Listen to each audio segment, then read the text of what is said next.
Yeah, great. Well, good morning, everybody. I'd like to call the meeting of the Executive Committee to order. First, I'd like to say welcome and thank you. I'd like to acknowledge we've got a couple of new board members here. Scott Lingenfelter. Scott, thanks for coming. Ernesto Sampson. Ernesto comes back onto the board and automatically has more experience on the board than anyone else. So we welcome your expertise. We're going to work hard to get you on the executive committee in your own right. And then the plan right now is for you to chair the AFP. So welcome back. We're delighted to be here. Bill Janis, thanks for being here today as well. And then General Clark and your staff, thank you very much. And then last but not least, I'd like to thank Teddy Gottwald for your leadership as the board president up until the end of last month. So thank you very much. Thank you. We'll take as long as we need, but just to have an aspirational goal, let's aim for 2 hours or less. And then if we go over that, we go over that. General Clark, on that note, I'll turn it over to you. Well, thank you. Welcome to all of you all. Thank you for the opportunity to assemble. A few pieces I think we'd like to move to this morning, which is just a very, very brief update on events here in post. And then there's two other topics that I thought would be useful just to really make sure the executive committee is an opportunity to just open it up in a little more detail. And athletic director is here tomorrow, Walton. He'll help assist certainly with the piece on the athletic front. So if I just on the strategic enrollment update, we'll go to the first slide. This is just a breakdown of all the numbers of how it's starting to shake in the 499 deposits versus the full reservations, and more art at this point in science as this all starts to calibrate through. I think the key point I just want to let you all know what we're looking at today, probably matriculation is hitting that 490 to 500. And there's a breakdown of in-state, out-of-state, much in line with what we've been briefing along the way with some of the expectations there. Call to Duty, 75 awards, a little breakdown in the composition there. Wonderful program, and thanks for all the continued support and gifts to that initiative. Do want to just highlight, since the agencies are in the room, that the support that the alumni agencies gave towards helping to jumpstart that program with the 4-year incentives to allow opportunities for gifts to come in. And to that end, there's been a fair number of gifts that continue to come in to support that program. It's very, very positive. If there was a clarion call for me today, it would be the continued financial support from donors out there writ large and investment in the Call to Duty program. Next slide. Before you leave that one, our goal was for enrollment has been what, 515? We revised that to the 500 in the budget projection. For the budget, but Correct. the goal was higher, right? The goal was higher. That's correct. We've had the goal was the 515. I think is there was you go through the recruitment cycle, changes in the overall composition of availability of ROTC scholarships certainly played a factor. Among other factors that everybody's trying to work through. I don't know where we'll actually end up. No one really knows exactly what it'll be. Everybody's obviously still working this day to day. I would say that there's constant contact with those that have not made the full reservation. It could be something clearing through a medical piece or getting one final piece of information, but the team continues to nudge and work those on a daily basis and trying to battle through, trying to bring in this class. I think everybody still would really, really like to get that 515. I think that's exactly where the entire team is aiming and pushing towards. But at this date, just managing our own expectations, I think it could be close to that 490, 500 coming into the door.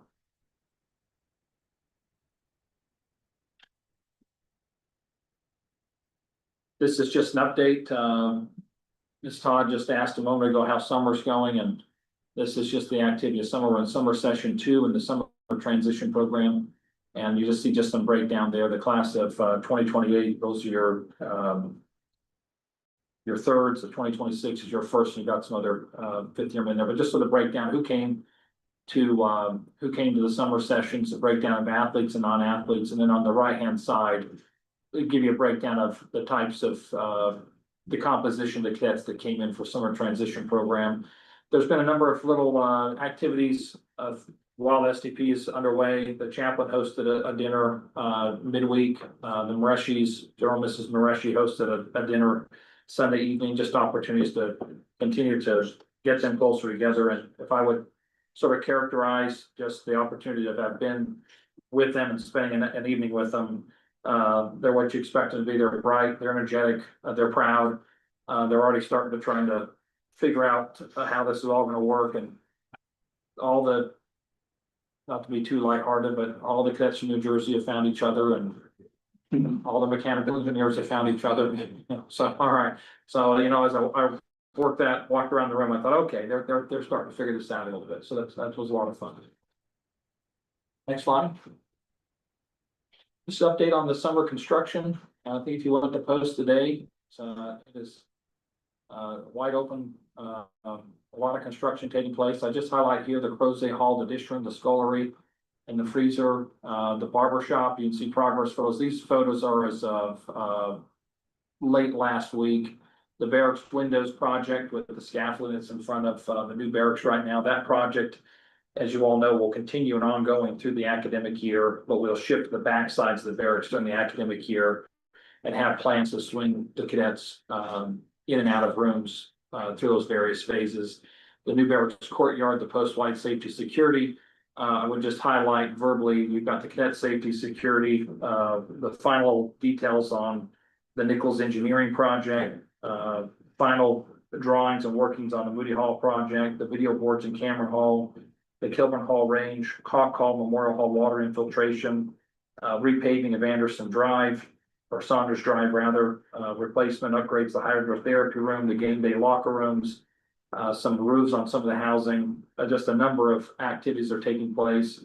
All this obviously is possible with the investment of VMI funds in, but I don't want to pass by talking about the summer construction and recognizing that there are ongoing receipts of grants, but more importantly, all the private support that comes in for a number of these projects along the way. Hydrotherapy room to be specific in this pool and this batch of it, but the private support that continues to support those improvements, particularly out in the auxiliary facilities, is always so greatly appreciated. Any concern that any of the major projects won't be finished before the cadets return? The one project we're watching most closely is the new barracks courtyard. It has some elements of it that our occupancy is required in order to provide access into the rooms. That is the one project that we're watching very, very closely. It's on track and on time. They're starting to do the pours this week. Everything is maintaining its schedule. That one project alone is probably the one that is the highest risk. All the others we have backup plans for. The barber shop, for instance, that should be done on time, but we're not going to take the current barber shop offline until that's done in transition. So in anticipation of things that may not be ready that cause a risk to our operations, we've got contingency plans in place. But the one we're probably driving the closest and watching on a weekly basis, a lot of detail with the project managers and the contractor, is the new barracks courtyard. As it stands today, it's expected to have a substantial completion the 16th of August. So, but it's a lot. There's a when they started bringing in truckloads of topsoil this last week, I breathed a little sigh of relief. I thought, okay, we're starting to put things back together. You're gonna get the grass for you. And when's the matriculation day? Matriculation is the 19th. 16. The 16th. Yeah, so we'll be substantially on the 16th. They're gonna do the new cadet march in. They're building some alternate plans for that. The backup plan is to use the new barracks courtyard. The primary plan is to use the old barracks courtyard. And that's been communicated and worked with the first class and the commandant all along the way, just recognize the new barracks will be offline. But if for some reason we're able to eke it out and have it ready to go, I'm sure they'll want to pivot towards it, but they'll have their plan, their primary plan will be elsewhere. Next slide. just a few key dates as you look at the fall. Just to highlight this, I would draw attention only to one event. The rest, I think, are pretty standard events with board meetings, football games, exams, brain figure, all those types of activities. But just draw your attention that Carly Fiorina will be here on the 3rd of September for convocation. And very, very much looking forward to her visit. And I'll ask Jamal to come join me here on this next piece on the house settlement piece. So. Morning. Morning. All right, so we'll dive into the house settlement. If we go to the next slide, I'll go ahead and start. So for the 2025-2026 year, VMI opted out of the house settlement. The ruling was confirmed on June 6th. And at that point, we felt we wanted to continue. That has been our stance for over this past year, was to opt out. This will be an annual decision. So each school outside of the ACC, Big 10, Big 12, Pac-12, and SEC will have an option to opt in or opt out. Now, in terms of Division I schools, 82% of schools opted in, excuse me. And you can see there's some notable other schools that opted out. The latest is 54 schools that opted out. That was information that has actually been released because a lot of that's becoming public now. Some of the why we decided to opt out is there's a lot of unknown costs, that we are still learning and considering. And there are also a lot of unknowns in general that I feel we're going to learn a lot over this next year. There's some legal ramifications from a Title IX standpoint that we're starting to see in the first couple weeks involving Title IX with different schools. So I think there's a lot more that is going to happen as we continue to learn about this. And then obviously there's unknown costs. There's a budget factor. We're obviously going to be talking about that. We wanted to be good stewards of the budget and obviously make sure we're making right decisions that way. And then the timing. So throughout this whole process in April, that is actually when the judge was supposed to have the ruling. It ended up going all the way to June. So with the timing of June the 6th, we had a deadline of June 30th to really make this decision. We did sit down and revisit it, but afterwards we thought that this was the best decision for us because we don't want to do something and not be prepared to do it. So that was really the why we opted out. And unless there's any questions, I'll go to the next slide. So looking at opt in, opt out, what we did here is just put a little bit of a chart that kind of describes what are the major factors. So revenue sharing, schools have the option to distribute a portion of their athletic related revenue to students as compensation. So schools that opt out, they don't have to do that. Now, there's a lot of schools that are saying revenue share, but most schools are not able to revenue share what you think. Most people are thinking ticket sales. Most people are thinking licensing, sponsorships, all of those particular areas. That's not, in my opinion, what we would do if we were to opt in. There would be an added opportunity through the KEDAC Club where donor support could be provided in a tax deductible manner. I feel that most schools will be moving towards that route.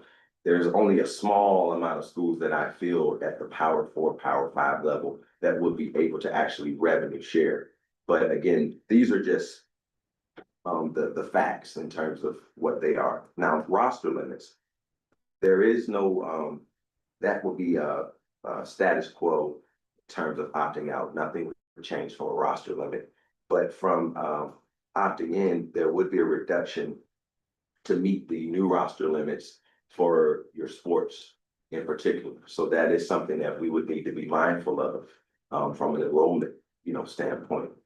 There is a clearinghouse for both schools that opt in and opt out, and that clearinghouse is called NIL Go. So for deals over $600, they have to be reviewed and approved. There's a lot of stories that are coming out now where you're finding that things are not being approved that has been approved in the past. So there is some compliance that this case has obviously provided. Now, Let me just ask it. Who is the clearinghouse? Who's actually performing that function? that is the NIL Go. So the NIL Go is it's through the NC, Through the NCAA, okay. yes, through the Yeah, just NCAA, yes. Is that the same as the College Sports Commission? So the College Sports Commission is strictly for schools that opt in, and they're enforcing the roster caps. So there is a difference there. So they're not enforcing the compensation has to have a Reasonable range of Yeah, compensation. that is where the NIL Go is managing both, but the roster caps, Okay, that goes through the Collegiate Sports Commission. They're enforcing that because that's only for schools that opt in. and on the NIL Go is the rules around reasonable compensation for services, that doesn't apply to those that opt in for revenue sharing. That's separate. So I think what you're getting at, by opting in, institutions can provide financial benefits directly to student athletes. And by doing that, they would not have to go through NIL Go if it was not a NIL deal. No, And to explain that, if an outside organization wants to pay basketball players just to keep them in school, the NIL Go, it looks like they're gonna reject those kind of deals unless there's some kind of they earn it somehow. Deliverable. Yeah, the third party collectives, what you're getting at, sir. For schools that opt in or opt out, they can still have a third party. So even though you opt in, there could be opportunities that you could still utilize a third party collective for both opting in or for both opting out. But what Teddy is getting at is it's gonna be more construed and probably not approved just because it's a third party. And it has to go through the NIL Go side of things. So it will be more difficult for third parties to be sustained with this new look in terms of what the case is approved. Is that likely to impact our current basketball setup? Yes, I think it will have an effect.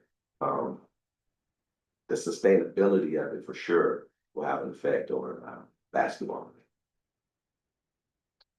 Relative to anything that was done for basketball, all those agreements, everybody's done, most institutions, well, most collectives did everything they wanted to do before the 1st of July. And that would be consistent with VMI's third party collective. Gotcha. But So, in the future, but yeah, get the next go around, this is all coming. Okay, Now, you may not know this, but what percent of deals get approved through the clearinghouse? How do you determine what's a good deal and what's not a good deal? Well- So it seems to be on the high side as far as approval. a lot of that's happening right now. Because July 1 was actually the first day where athletes could start receiving compensation or going through this new process. What we're finding out is a lot of the deals that were passed are not being passed. And it kind of goes back to what Teddy was saying, the fair market value, the range of reasonableness. It's not clicking as it has been in the past. So I think a lot of schools are gonna have to adjust what they have been doing in regards to NIL. there was an article in the Richmond paper this week or recently about this. It mentioned that the NCAA had written a letter to athletic directors on this topic, but it also said there's already lawsuits about it. What the players thought was gonna happen and what's happened, two different things. The last being rejected It's the American way. That's probably my ignorance on this. The deals that are, there's a certain, this third party collectives that existed before July 1st, set up deals that are in effect right now. Then there's whatever gets set up after July 1st, that'll be subject to the final parameters of the settlement, right? Yes, Are the deals sort of a standard, so the deals that are in existence, is it a standard deal that is for the entire team and it's a player per player, player by player compensation? Or are they deals that are brokered through the third party consortium to individuals like Joe Smith, point guard, et cetera, which is more of the deals, the latter, the left? working with individual players. So that's why after July 1st, they're not gonna be able to make the same kinds of negotiated deals with individual players, because as new players roll into the system, they're gonna now have to make these deals conform to the parameters of the seven. And that's where you say it's unsustainable, is because they're not gonna be able to be as either generous or lucrative or attractive as they were before July 1st. Correct. Thank you. Mhm. Now, absolutely. Yeah, and then just to elaborate on this further, I think, is, the reason we want to just have this discussion is not for decision, but we're gonna talk about decision points that's ahead for us. Just as we enter this landscape, it does affect what the coaches are gonna be doing immediately this fall, because they're gonna be operating under this, and whether we opt in or opt out, we certainly want to make that decision early. We'll talk about that in a few slides, but if in the category of like what these deals look like, with them all being individual, there's all sorts of permutations that relate to, in our language, academic probation, conduct probation. There's even strategies in which some of these deals are getting structured that work to some type of mutual interest, but it takes into account the portal. Things like payments, in some cases, the big larger pieces of the payments aren't gonna take place until after the portal opens and things. So you can start to see how all these deals are gonna get negotiated with each individual player as they try to navigate the coaches, the institutions trying to work this in the perspective of retaining and building a team. And then the compensation pieces with the athletes. So anyway, I just, as we've gotten into this and looking more and more, you start to realize how complex and how individual these are gonna get on the remaining opting out. All that information, all that deal remains third party, absent from the institute, and opting in, then obviously that's. The institution now gets VMI would have a chance to start to play around with some of those parameters, negotiating that through this third party collective, or through the collective that would set up through the Key Club. So anyway, it's a space that is going to continue to evolve. There's litigation already going. I expect these rules are going to continue to morph and change.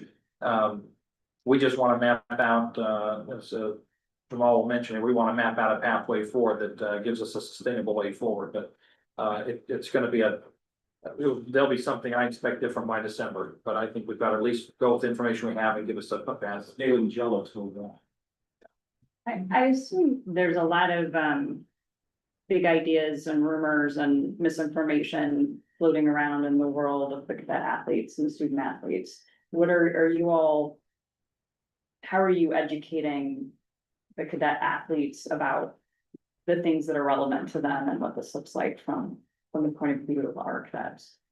We're having a lot of conversation for our coaches, and obviously ask coaches to talk to the different teams. But you're right, there's a lot of things that people are saying about NIL and thinking that it's millions of dollars to different athletes, where really the average deal is around $1,000. So you're not talking about, so to your point, we are having those conversations. I think most of the cadet athletes, they want to be a part of something, in this particular space. Now, NIL, as I mentioned down below, where it says NIL compensation for athletes, they still have the opportunity to engage in NIL deals. So a couple of the players want to be entrepreneurs, and a couple of them have their own clothing line. We encourage that. I mean, that's a great opportunity for them to have an entrepreneurial spirit, do something from a business standpoint, someone actually also wants to hold a soccer camp, back home. So we are always listening and trying to figure out ways to help them provide a good experience, but we also are real with them on why we opted out, why this makes the best sense for VMI. So they don't look at it as a stopping point or a reason that it's not a good thing for them. There are still avenues in this space to still be successful in NIL, but we also need to be realistic with what makes sense for them. Jamal, what is the net effect for VMI athletics of all of this? Well, I look at this decision in multiple ways. There's a retainment factor, retaining athletes in certain sports. I think NIL is helping do that for basketball. For instance, we have 10 players coming back this year, where in the past couple of years, we haven't had 10 players. We've kind of lost maybe 5 or 6 each year. So I think there's a retaining opportunity with NIL, and with whatever we choose. I think the other thing we have to look at is what makes the most sense for us as an institution. In order to compete at a high level, I think that's a decision we're going to need to think about. In certain sports, in order to compete and retain athletes, we need to realize what makes the most sense for us. There are some opportunities through this house settlement that we also could even explore, because we have some teams that are under the roster limits, like women's track, women's water polo. So there are opportunities where we could raise the profile of some of our women's sports that could also help enrollment as well. So there's a lot of opportunity, but we also got to realize what makes the most sense for VMI, because the revenue share piece that you hear, most schools are not going to be able to revenue share the things that 10 or 15 schools can do. But I also see this as an opportunity to retain some athletes that are doing the right thing and providing them an opportunity where they can come and be great and graduate. And you qualified this ahead of time that the settlement parameters are changing based on ongoing litigation, et cetera. So it's kind of a moving target. Do we know whether or not the parameters as they are today allow for VMI, if we've got athletes here who are entering into these third-party NIL agreements, for VMI to get a share of the revenue that's generated by it? My thinking is, we create a platform whereby an athlete that shows up here from high school is able to raise their profile and therefore can monetize that profile through NIL more effectively. Should we be able to share in some of the monetization of that name, image, and likeness? Do the rules allow for these agreements?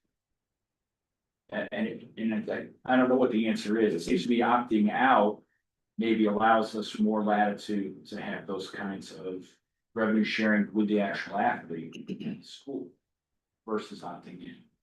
Any opinion about that? I think, and this is where I think the sports law group that we've been working with, they can really help us and educate us on those types of things. But what you're getting at is creativity. I think there's a lot of creativity that we can provide with opting in or opting out that makes sense for us. I look at our athletes as brand ambassadors. If you think about watching them on TV or watching them on the field, they're brand ambassadors. And they should also look at it as they should want to help raise the profile of what we're doing here at VMI. So I think, to your point, we could look at a model where maybe it is an opportunity for VMI to have an opportunity to have their profile raised, and there's an opportunity for the athlete to receive something, in conjunction. And the value for VMI would be less, it would be intangible or esoteric, not necessarily monetary, but they're basically building the brand, growing brand. Yes. And the retention piece also. Right. Just keeping them from jumping into the portal by giving them a post-portal bonus, so to speak, in this space. Thank you. Mhm. The only other thing I was just going to mention on this page is we wanted to identify that compliance cost. So the Collegiate Sports Commission that was created, obviously there is a cost for them to run their business. So that's where that $40,000 to $50,000 comes in per year for a school that opts in. And then the settlement past damages, that is that 10-year, $250,000 of lost revenue that all institutions in Division I from the case being resolved. That's something that needs to be, obviously opting in, or not everybody's affected by that. So I think the landscape is gonna continue to shift, but, so we'll get to the next slide. Yeah, moving forward, the plan is proposing creating a working group to really explore, all of what we're talking about. And obviously I put down a proposed group of individuals that I think would be great to have working in conjunction with the sports law group. And as you can see, looking at the pros and cons of all of our sports, obviously football and basketball and baseball are three sports that are really affected the most, I guess, in this landscape. So I think studying that, talking with Shannon and her team on admissions, recruitment, how does that affect things? The projected expenses, working with the KDAC club to figure out if there was an opting in opportunity, what does that look like? How could we be prepared? Studying other schools, and the plan would be to get to September and really decide and have a recommendation to you all, to kind of set conditions to really help our coaches, because they are recruiting 26s, 27s, and so on and so on. So having the ability to know where we're going in September, that will give us preparation so we're ready by March 1. So that's our moving forward. And it kind of, on the next slide, it just shows a little bit of a timeline of want to get that working group established, developing a plan where by September we have an opportunity to discuss that, make a decision, and through September to March, work on updates, implementing the plan, and getting prepared for March 1. And there will be considerable changes and lawsuits that's going to come out throughout those months. But I think this will be helpful for our coaches, and as you mentioned, Kate, just our student athletes, just where we're going. This is our plan, and we can communicate that externally. I think the working group is a great idea.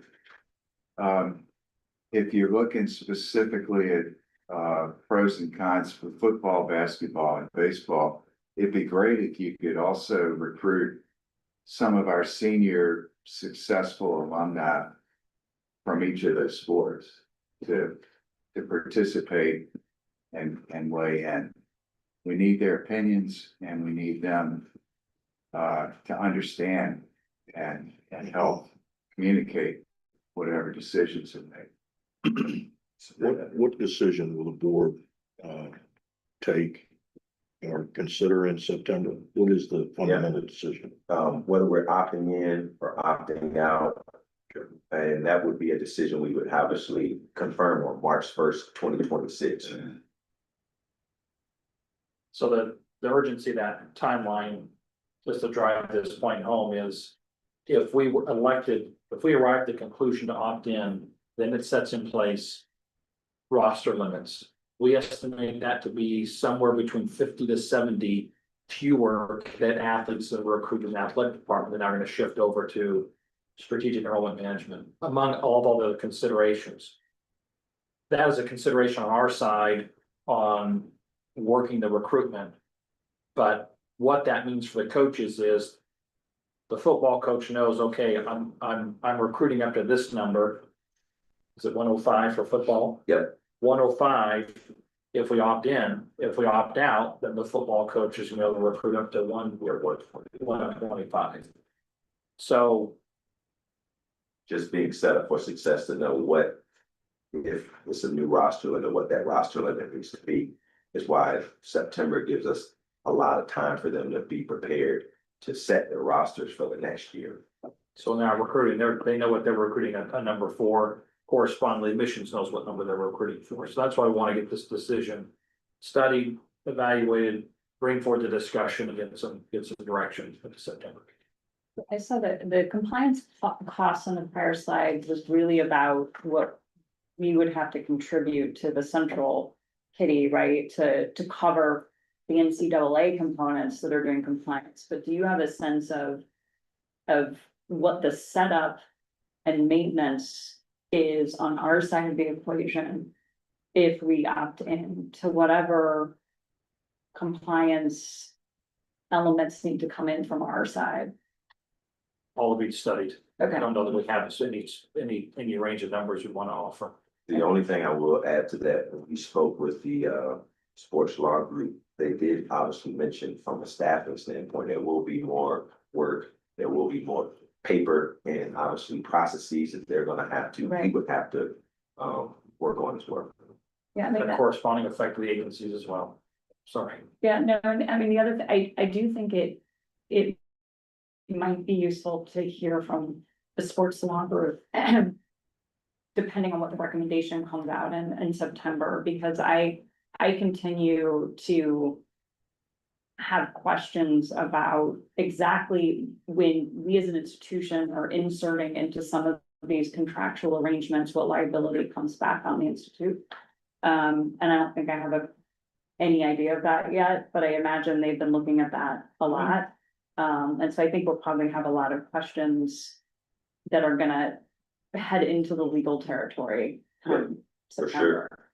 And I know, Pat, you've had a chance to join a couple of times. I was on those calls.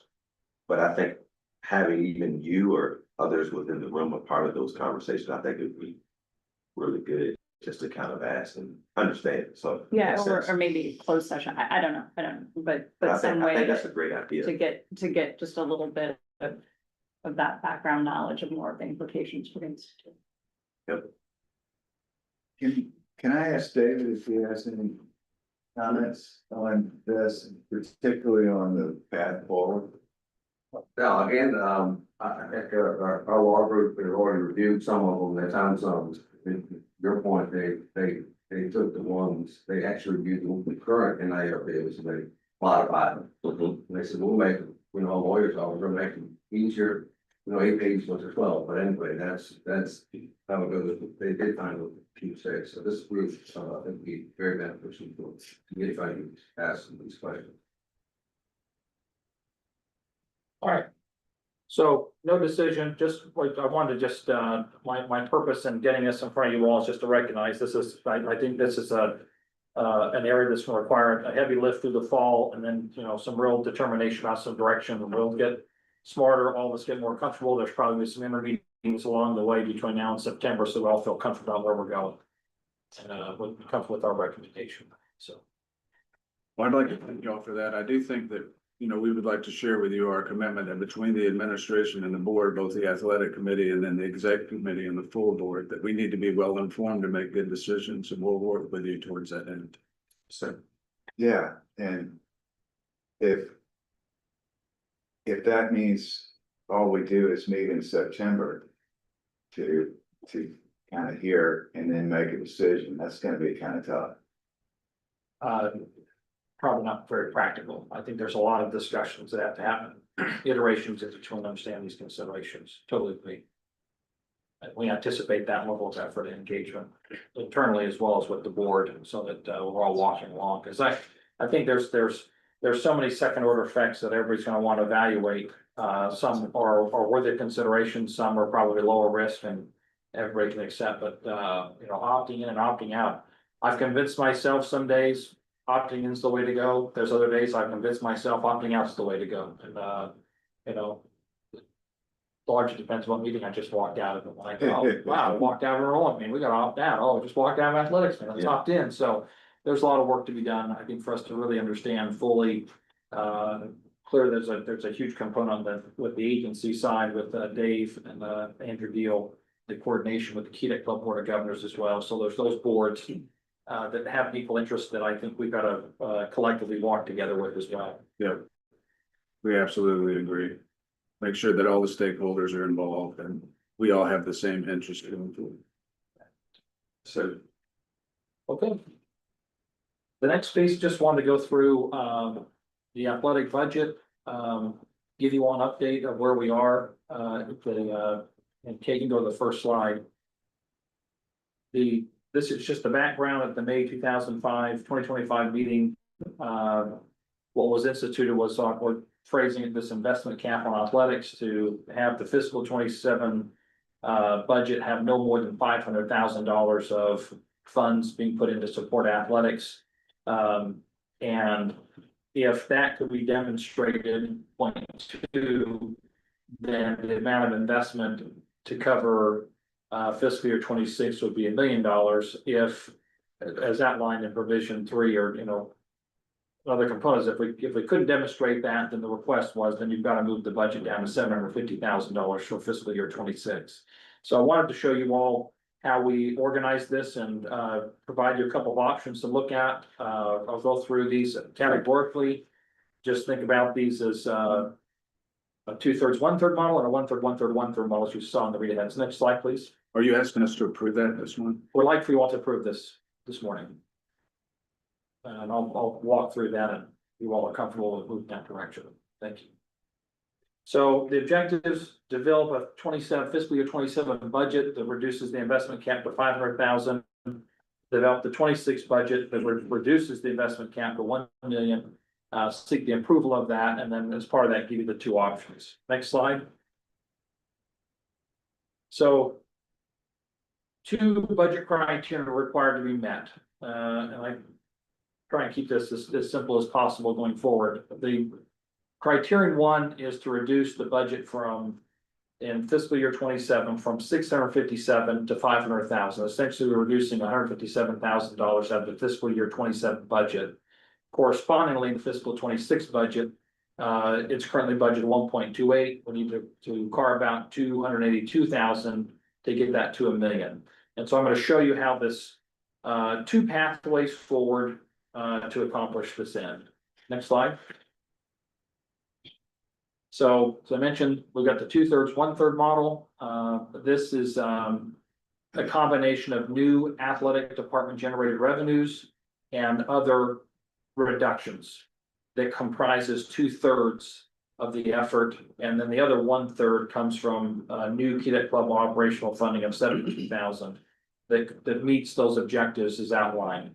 The second option is the 1/3, 1/3, 1/3 model that essentially takes the same pieces of athletic generated revenue and some other new initiatives and new revenue opportunities. There's new private operating budget revenues, which we'll highlight, and then there was an opportunity to look at some of our local unrestricted funds and shift that in over a short period of time, provide a runway forward until such time as we can put that on a level on a platform going forward. So we'll walk through those options briefly. Just relative to the new, next slide, the new revenue initiatives, some of the things that we've been exploring and looking at. One is modifying the overall game day parking system. So right now you pay to park under the CPTF and on the playground. We're going to make it basically all parking on post on game day has a charge with it, with those revenues directed towards athletics. There's a establishment of a Mo Zone that's a premium ticket situation with some additional features, seating, a venue down on the football field that had an additional revenue opportunity with it. Explored the alcohol sales, both for smaller events or the entire stadium. We've looked at both of those options. Other licensing and marketing sales, the use of the new MoMark that Jamal and his team have been very aggressive in. And then, as many of you know, we've changed our provider from Follett to Barnes and Noble, and Barnes and Noble is working with us to really help us drive a lot more traffic in the bookstore, and a combination of some marketing and publications, the wine out, red out days, things would drive more sales in there. Of course, those commissions from the bookstore drive towards athletics. And so we're looking at ways to just really boost those efforts. Books are a good thing. And books are a good thing. And if I could add just one or two things to that. So one of the things with the new bookstore that I think is going to be really helpful is we really haven't had a chance to have any in-venue sales in the football stadium in terms of apparel and merch. So that's something that would be an added opportunity to generate revenue, but also for the bookstore to generate and just have some visibility. And the thing about the Mozone is it's an on-field opportunity for people to get a different view of the game. So I think there's a lot of interest that we've already had, and we're working with the alumni to figure out who's coming in from a reunion and, you know, the parents council to really try to incentivize them to, you know, buy into the Mozone, which creates a great atmosphere for all of our attendees. So just want to Would the mention. Mozone be the opposite side of the field from the school board? Yes, it's away from the cannon. But yeah, so it's basically a tenant area, field level, 7 to 9 seats, high top tables. It will be catered. So, you know, I think it's a great opportunity just to provide a different look. And we're really excited about it. And again, we're getting a lot of interest, which is a good thing, but we just want to coordinate it with others that are coming in to post. And it's just another way to enjoy the game. Yeah, I mean, that's just wasted space right now. My kids just do cartwheels on it. Yeah. We're trying to We're take charging advantage those of cartwheels coming in. Number 6. Yeah. Good idea. All right, next slide. Jamal, I've got a couple other thoughts on that we talked about. Yes, sir. Sounds good. This is the 2/3, 1/3 model. So you can see here, this was the, this is how we would just break out. I'll move through these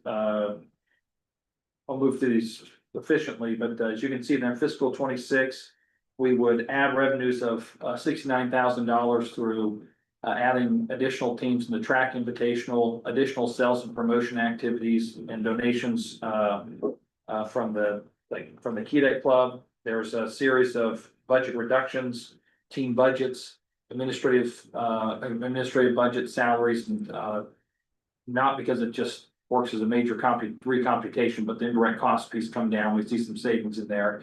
So that's how we would capture in fiscal year 26, the $210,000 of revenue of budget adjustments, and then we'd have an additional $72,000 that the Key Club is committed to raise towards this 2/3, 1/3 model. And so that accomplishes in fiscal year 26 the reduction of the 282,000. It's partly reduction, partially new revenues, such as 2/3 from the Institute, 1/3 from the Key Club. Call that the 2/3, 1/3 model. If you go to the next slide, this starts to show how we accomplished this in fiscal year 27. Those same initiatives carry forward with the continued reductions in expenses continuing on. And there's no new additional Key Club support, but what they raised, that 72,000 continues on forward into fiscal year 27. And this effectively accomplishes the goal of getting $160,000 total in the second fiscal year 27.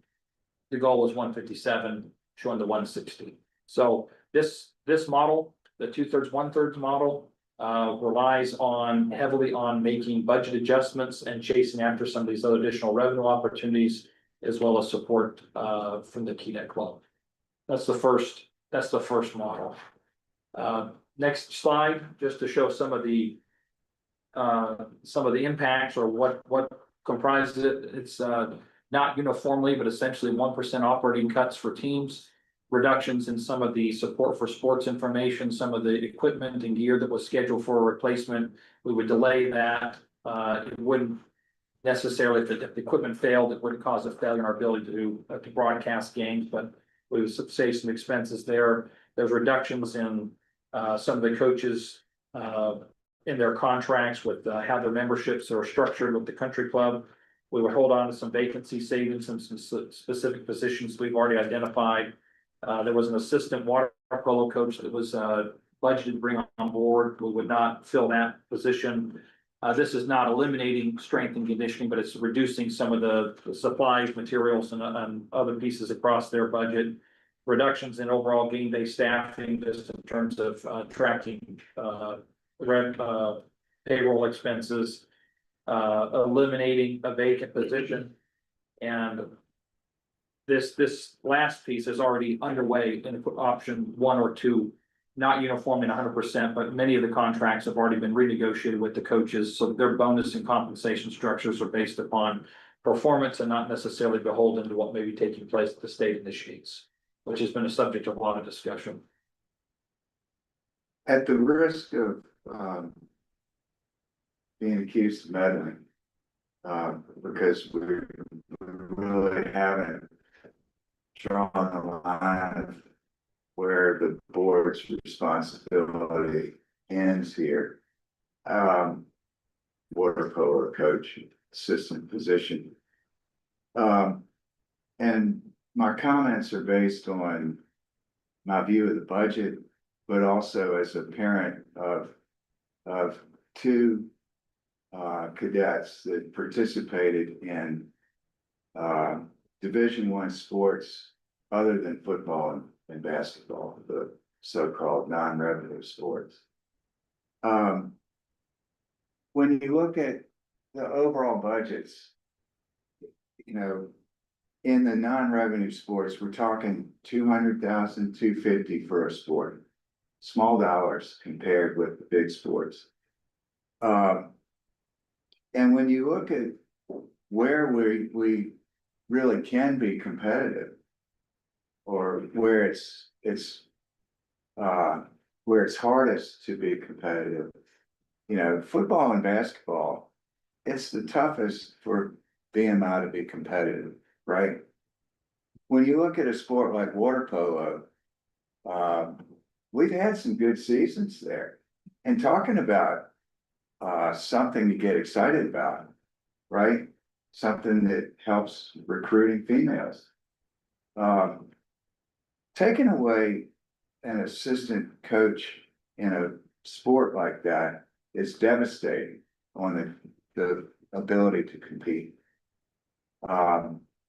And that's oftentimes where we look, whether it's soccer or wrestling or water polo.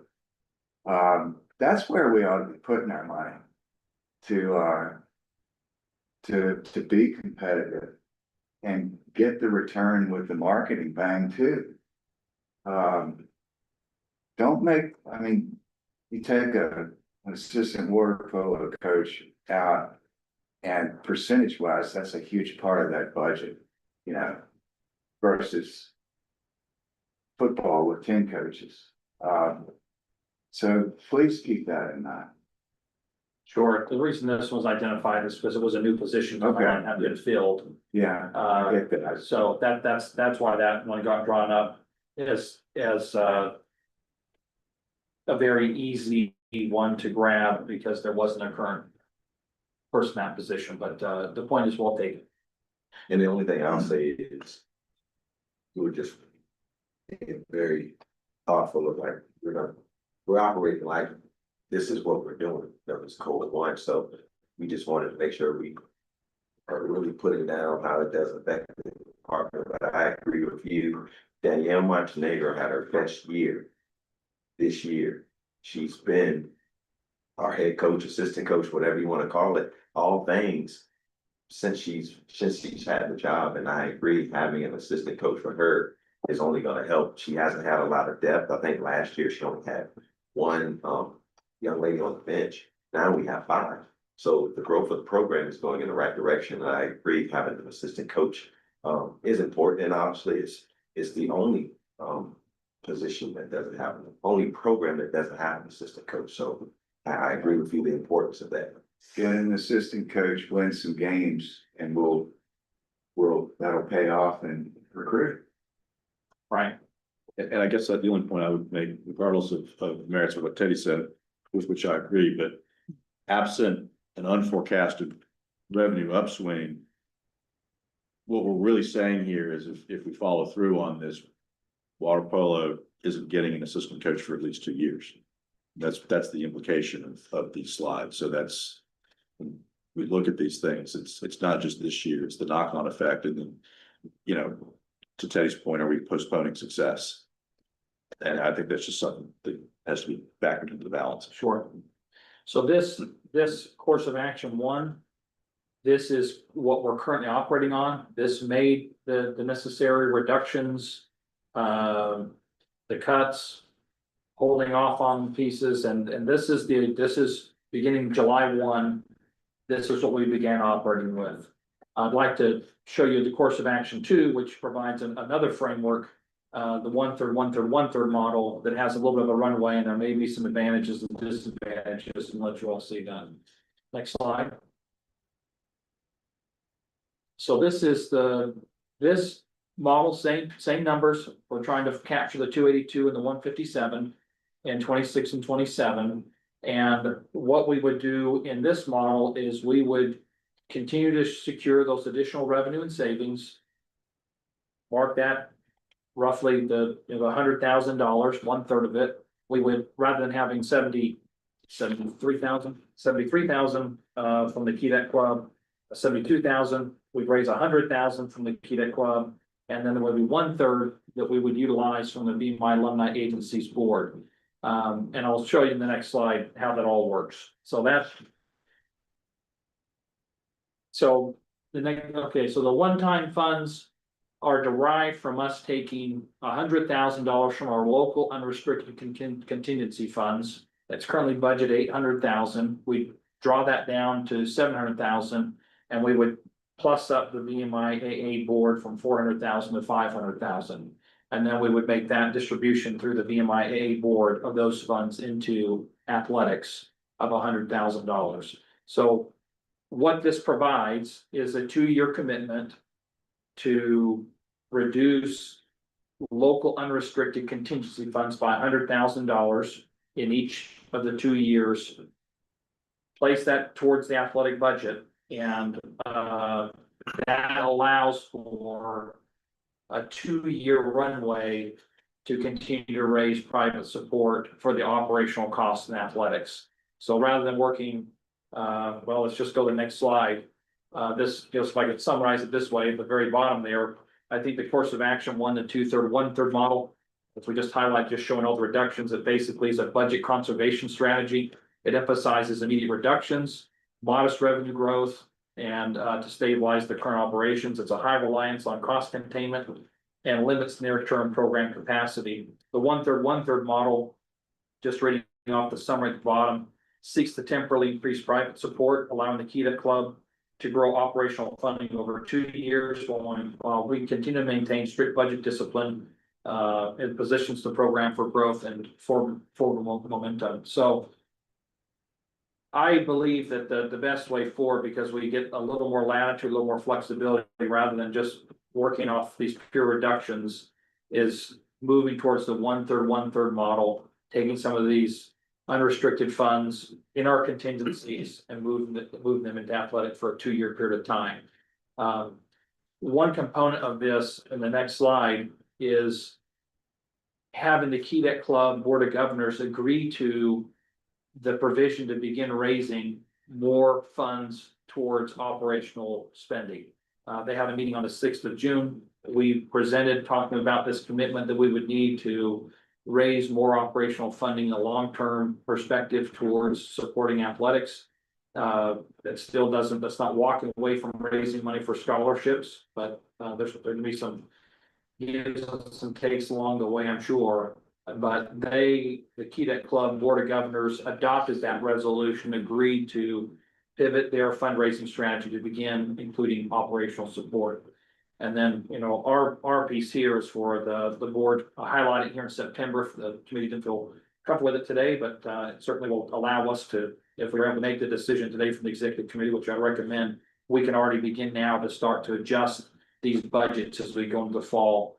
Travel, hotels, coaches, all these other pieces, and have that in place and take advantage of this 2-year run. Yeah. So this. David, do you have any comments about the increase from the agency boards and the Key Club? No, again, we're gonna have, increased unrestricted budgets, but again, the reason you see the alumni agency board about the foundation has somewhat of a prohibition to support athletics. But we have 3.2 million, I think, total of unrestricted, so it's just a small shift. Making it, one for the alumni agency board, which they reduce more than enough to provide those dollars. Does athletics are there any coaching positions that are endowed and individually endowed the way you would have a professor chair endowed? not fully. There's a coaches compensation fund that has helped to plus up some salaries along the way as far as some retention efforts, but there is no single position in athletic administration or in coaching that falls under that same. Do institutions do that? They do. They do. Certainly an opportunity for us to explore. Yeah, I think it's great. Baseball, folks. Just another thing, with, you had impacts on the option one, there's, did you go away on the option two? I would say categorically, some of those impacts do go away because we are able to, if you go back to that, we wouldn't necessarily have, there's still gonna be some cuts for the teams, but, we would probably have a little more flexibility getting after the sports information, working after some of these coaches. We're still trying to manage some of the vacancy savings, but maybe there's an opportunity to not leave the administrative assistant position vacant. So we'd have to go back and look at some of those options, but it does give us a little more flexibility, opens up the aperture. Rather than cutting $100,000, we're actually putting back into the budget $100,000 of opportunity to move around and move with the budget. They don't fully go away, but their impact is lessened. It provides flexibility, but you obviously still need to do a better job from a budget standpoint, making sure that programs are running. Following through the way that it should be. So that's the recommendation for the committee. If you all are comfortable, I would recommend that as a motion to adopt the 1/3 model. If after some discussion you want to delay this, this is absolutely something we'd like to bring back in the September timeframe if there wasn't a comfort moving forward with that decision today. Our recommendation to do so. Any further discussion on this one? Like to hear, what do y'all think? I've got a bunch of strands that lead to a conclusion, several strands. So the coaches, I think, are looking for a signal from us as a board that we support a Division I athletics program. I don't think there's any serious consideration by the board that we don't support Division I athletics program, but I think there's been enough atmospherics and people trying to connect dots that there is this concern. I think the budget piece was perceived, I think incorrectly, but nevertheless, there's a perception that that's a signal we want to move away from Division I sports.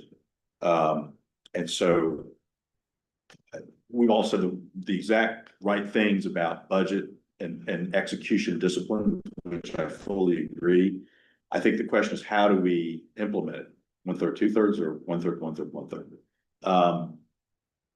Teddy mentioned that the assistant water polo coach. I think, again, about reassuring our investment, if we give the means to the athletic department to put its resources to things like that, that underscore not only our commitment, but that we're empowering the success of our individual sports programs. I think, to me, that's a difference maker. I like the idea of the 1/3, 1/3, 1/3, focusing on generating revenue in a time of execution discipline, because I think at the end of the day, that's really where we need to be focusing our attention, not so much on a zero-sum approach to budgeting and spending, but on how do we expand the pie approach. It doesn't at all limit or de-emphasize the importance of execution with discipline, but it changes our attention from, we're only going to have this many eggs in the basket, to how do we make that basket bigger, which ultimately at the end of the day is what we have to do to be viable as a Division I sports program in my view. So all of that is to say, I like the 1/3, 1/3, 1/3 approach. I don't want it to be perceived as taking the heat off of the athletic department, starting with Jamal and working all the way down. Oh, I don't have to be as disciplined in execution as I used to have to be. That's not the message. The message is we need to expand the pie, and 1/3, 1/3, 1/3 gives us a better roadmap to do it that. That's my opinion. Am I correct that essentially you are at this point now suggesting that the 2/3, 1/3 course of action is your preference right now. But you actually asked the athletic association to look at the 1/3, 1/3, 1/3 course of action. So you've set one course of action in motion, but you're actually recommending this other course of action. Am I correct that what you're trying to do is sort of leverage some certainty until we make a final decision on which course of action to take? I'm a bit confused about the priorities that have been laid out. What is laid out today, the 2/3, 1/3 accounts for meeting without making any adjustments of any new revenue sources. We can comply with the board as directed. The 1/3, 1/3, 1/3 model allows for us to take some unrestricted money and also provides a way to comply. But it is a reutilization or reprioritization of some of our existing funds. And so for that reason, it's the area where I feel like I'd like the board's approval to move in that direction, because it's moving some funds that way. It is the 1/3, 1/3, 1/3 is preferred and recommended. But the directive was make these reductions. I want to communicate, we have a pathway forward, we can meet that and do it. But with some of the creativity, as we came back and look at some options, working with Dave and his team, and looking at ways, boys, there are different ways we can structure this in such a way that it mitigates some of the direct impact to the operations and gives them runway and takes advantage of the longer term growth that could occur with the key to raising funds. We developed the 1/3, 1/3, 1/3 model. I don't know if that clarifies your question. Or can answer your question. Well, it seems like the really only challenge in the 1/3, 1/3, 1/3 is the first third, as though the key that club with the alumni agency have a problem with their portion. Correct, and so that part of that 1/3 is a combination of new revenue sources and continuing reductions. But to a lesser extent. My reaction is that I really appreciate in particular the NIL presentation and the task force idea, and I guess I had assumed, and maybe this has already been done in a very fast timetable, and I actually really appreciate you putting together these models to have this discussion so quickly on the heels of our last meeting. But part of, I think, the exercise was not just to meet the letter of what the board set out in the last board meeting, but to really see a shift to new plans and a creativity that I think we have the capacity for, but may need some more people around the table to actually execute. And so I think, you know, the putting 1/3 over from the unrestricted funds feels a little to me like against the spirit of certainly what we were originally trying to accomplish. And I would feel a lot better about it if I had some sense of what the work over the next 6 months with some great outside thinkers on development is going to get us to the long-term solutions, instead of this just how do we most plug the holes from what the board set out. And the board was, and Ernie, I take your point too, and I think it is really important to reiterate at the time that we did that this was really about getting lasting stability and growth for athletics, not about punishing or diminishing athletics. And so I think that messaging has to continue, but I'm not hard over on the third coming from the unrestricted funds, but I'm hard over on needing to see more about the future vision. Can I just make a quick point? I do think, though, going back to this NIL task force piece, I think you have a lot to do between now and September, and I do wonder if you're gonna be in a place where you're comfortable making a final recommendation for the board's consideration in September. I worry about the compacting nature of the work.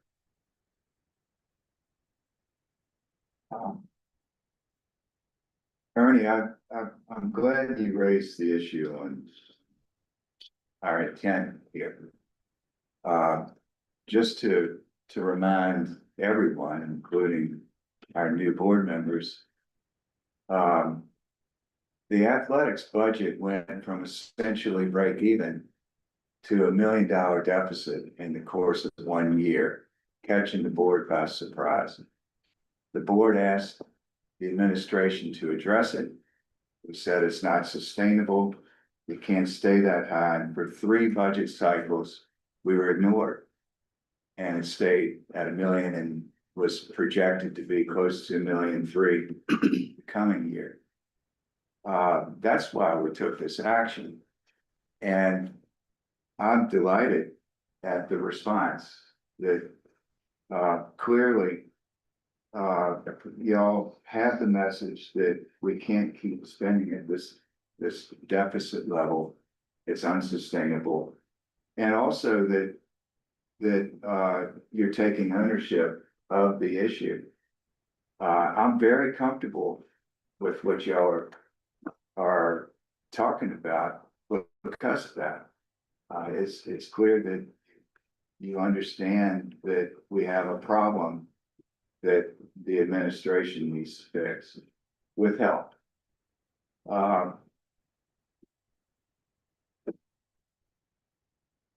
do think though, and I'm okay approving this today with the understanding though that we can't have another year of board meetings where the athletics budget is not on the agenda. This has to be a regular item, at least for the athletics committee. And we need to hear from you, Jamal, regularly in the course of presenting out on what's going on with athletics, how we're doing against the long-term budget issues.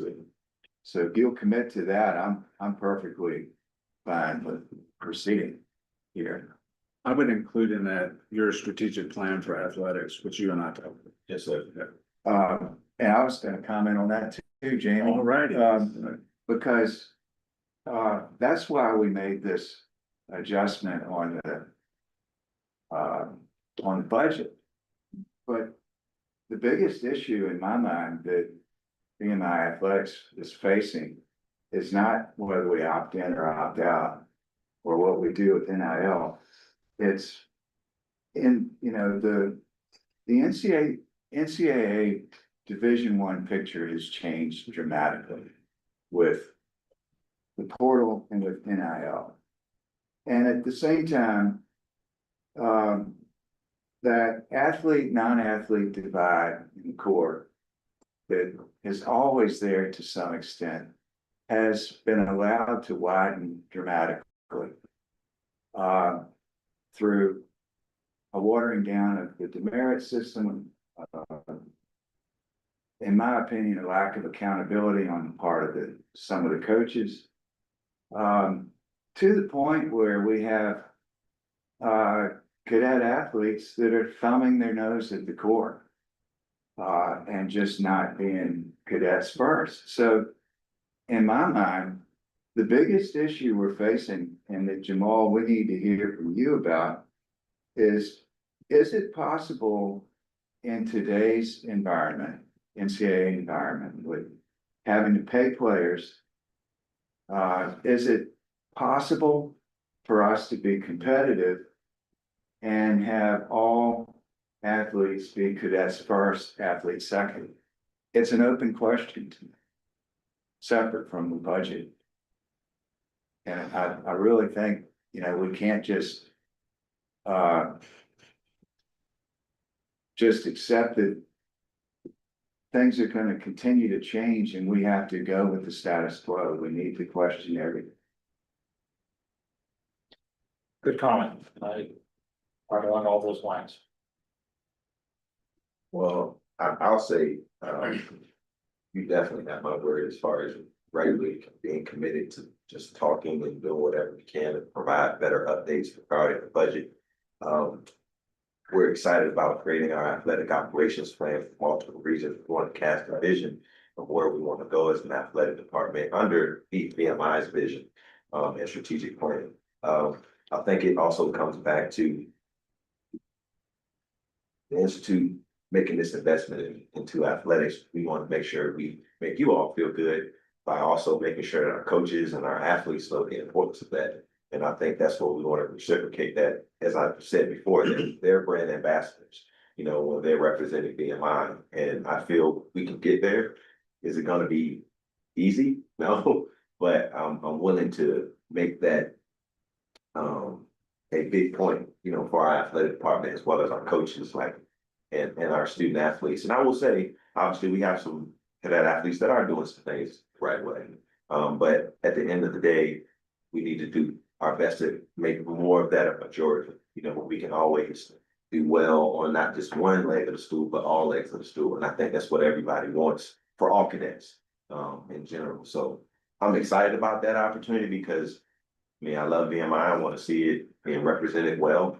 And looking forward to the challenge to talk to our coaches and cadet athletes and really just make it more so we all see ourselves as VMI, you know, because at the end of the day, it's what we represent. Cool.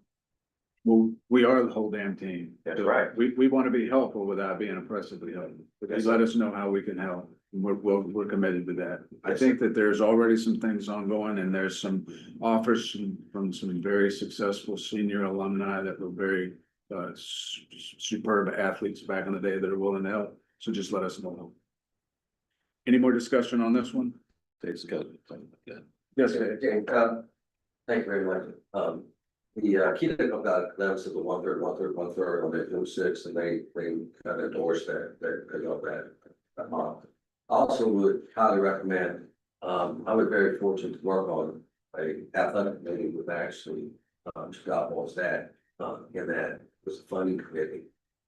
Funding for athletics is just not the key that club. At least you probably did not know there's alumni agencies board. They have a lot of funds. The foundation has a lot of funds. Again, we provide BMI $30+ million a year. And to carve out 100,000 or whatever, I mean, it's not that it's money that's gonna make this thing balance. But I believe with that group that you had at first, with this ever-changing landscape in athletics, that these groups need to get together, not only look at what may be changing, but look at how we can fund this thing a little bit better. And I know that group, working with Dallas and his group and the athletic director, that we can accomplish this, you know, before we make any dramatic changes and maybe accomplish some more things. Fundraising can play a major role in that. Endowments can play a major role in that. And I take that first group you said, if we can add some financial stuff in there. I know, my group, Andrew Deal and Chrissy have been very involved in trying to model this out. I've asked to continue that and to see what we put together for y'all. Sure. Thank you very much. I would like to entertain a motion that we approve the athletic budget as detailed, the 1/3, 1/3, 1/3 plan. So moved. Do I have a second? Second. All in favor, say aye. Aye. Any opposed? The motion carries. Procedurally, we'll have this ratified by the full board at the next meeting of the full board. Okay, good. Do anything else from you, Jamal? No, sir. John Clark? No, thank you all very, very much. Thanks for the opportunity to provide the update. Appreciate the support. Thank you very much.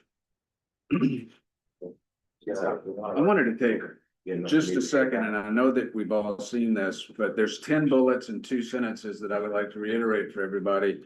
And I'll say up front that we appreciate very much all the input that we got from all of you, but there are really 10 bullets. If you look at the VMI Board of Visitors direction statement that I would like to cover. Under academic excellence, it's explore academic modernization goals, career aligned curriculum pathways, and faculty recruitment and retention strategies.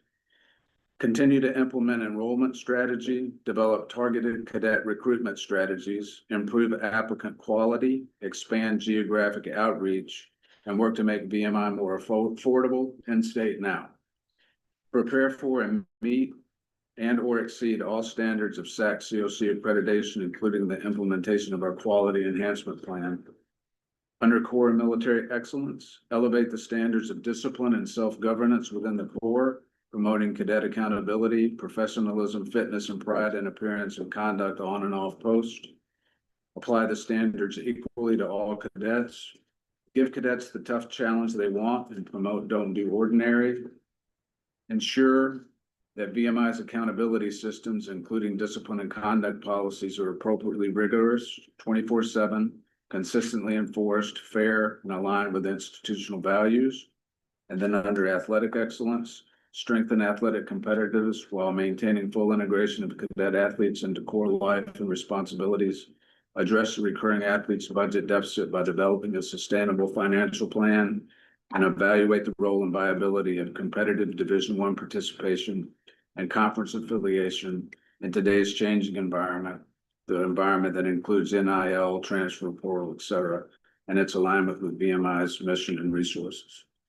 So if anyone's wondering on the direction that we're going, it's pretty clear. And then I would like to quote again, reaffirm our role of providing strategic direction and oversight to the administration. We intend to work closely with the superintendent and leadership team as they operationalize these goals. Then the reason I wanted to do that, it was just to kind of reiterate, there's a lot of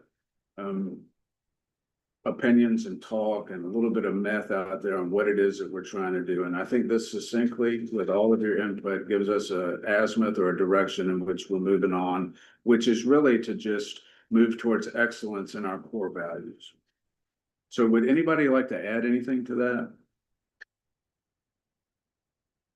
I think if you look at an engagement plan or communicating what it is that we're doing, anybody that has any ideas on how we can better engage different stakeholders and constituencies, please let us know. We encourage not only members of the board, but anybody that loves VMI and the broader VMI family. This is a living document, and please contact a board member or myself. And we'll evaluate and consider it and assess it and work with General Clark and his staff to see if there's things we can do to get better. Anybody have anything on this? I'm going to forego talking. I'm going to give a pretty brief synopsis. I've discussed it with most of you. I think very simply, when it comes to committee structure, we're going to migrate the functions of the Nom and Gov committee, principally to the executive committee, but not wholly. And then the external relations committee, we're also going to migrate those functions into other committees, and we're going to stand up a new committee in advancement. I'll get after that to make sure that everybody understands the way forward and share this with you for those that I haven't by Friday. I've contacted all of our board members except for two to discuss their committee assignment, so we should be good to go in a day or so. Any questions or concerns about that? Ernie, I would like for you to give us for that portion that's in open session, an update on the superintendent search. Absolutely. So for those who are new to our board, we have a superintendent search website where you can get a lot of the additional detail, and I recommend that y'all take a look. It won't take you very long. But it lays out some of the milestones we've achieved up to now, provides the position description, a few other pieces of information for you. But to summarize all of that, our committee to search for our 16th superintendent was formed in March. We retained the search firm Bufkin Baker to assist us with the search in early April. I believe all of y'all had the chance to participate in the survey that Bufkin Baker published. We received something like 1,500 responses, which in Bufkin Baker's experience was an extraordinary response, particularly for a school of our size, that indicates to them the passion and interest of all elements of our VMI community, alumni, parents, cadets, faculty, and staff. That survey helped inform the position description and gives us some useful data points, not only for the search committee, but for the institute moving forward. We then conducted some in-person feedback sessions the search committee did with Bufkin Baker, with various elements of the institute community in Lexington in late April. And then At that point, the members of the search committee kind of went into the holding pattern while Buffkin Baker did its heavy lifting, and they contacted upwards of 800 individuals to discern their interest and or get referrals for potential candidates to be the 16th superintendent. From that vast group, they were able to screen 27 candidates, which yesterday the search committee met and reviewed every single one of those candidates and then down selected that group to 8 individuals who will be our slate of first round interviews, which will be held July 29th and 30th in the Dulles Airport area. I can give more details in closed session, but for these purposes, that group of 8 includes 5 VMI graduates and 3 non-graduates. Again, I can provide additional detail in closed session. But subject to that, questions? We're gonna go a little bit in more detail in closed session, but for those that sit on the search committee, do you have anything to add? I think it's a diverse, large but not unwieldy search committee that all are committed to being extraordinarily thorough in their assessment of this and adhering to the process. So I think so far it's going very, very well. Thank you for your leadership. If anyone has anything else, please speak now. Otherwise, we're going to get ready to go into closed session.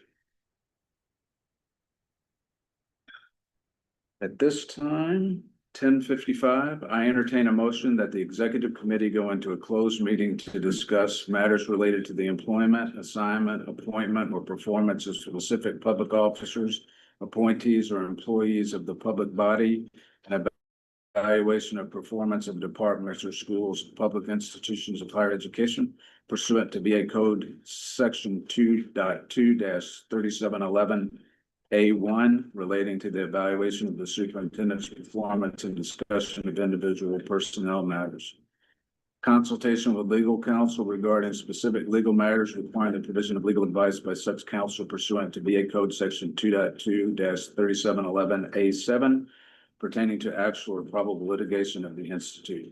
Consultation with legal counsel regarding specific legal matters requiring the provision of legal advice by such counsel pursuant to VA Code Section 2.2-3711 A8. So moved. We have a second? Second. All in favor, say aye. Aye. Any opposed? We're now in closed session.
Okay, good to go. Closed session is ended and the executive committee is now in open session.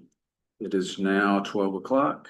During its closed meeting, the executive committee discussed only public business matters lawfully exempted from open meeting requirements under the Virginia Freedom of Information Act, and only those public business matters identified in the motion convening the board in closed session.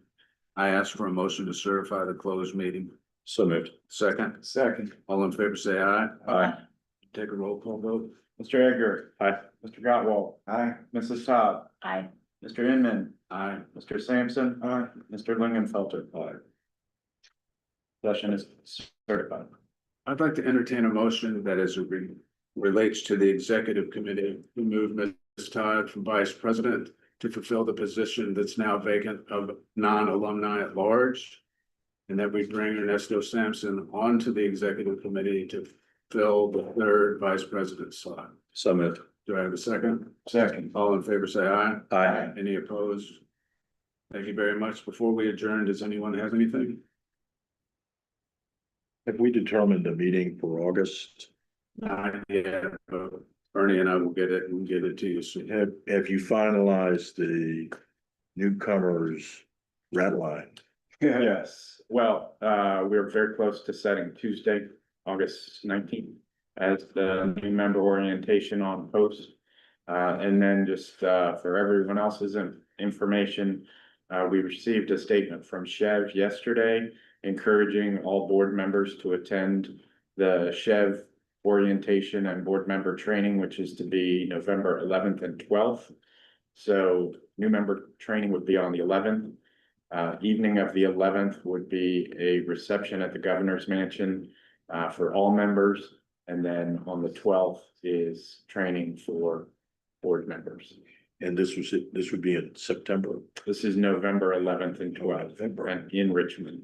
I think they're looking at the West End, which I don't think is downtown. I don't know.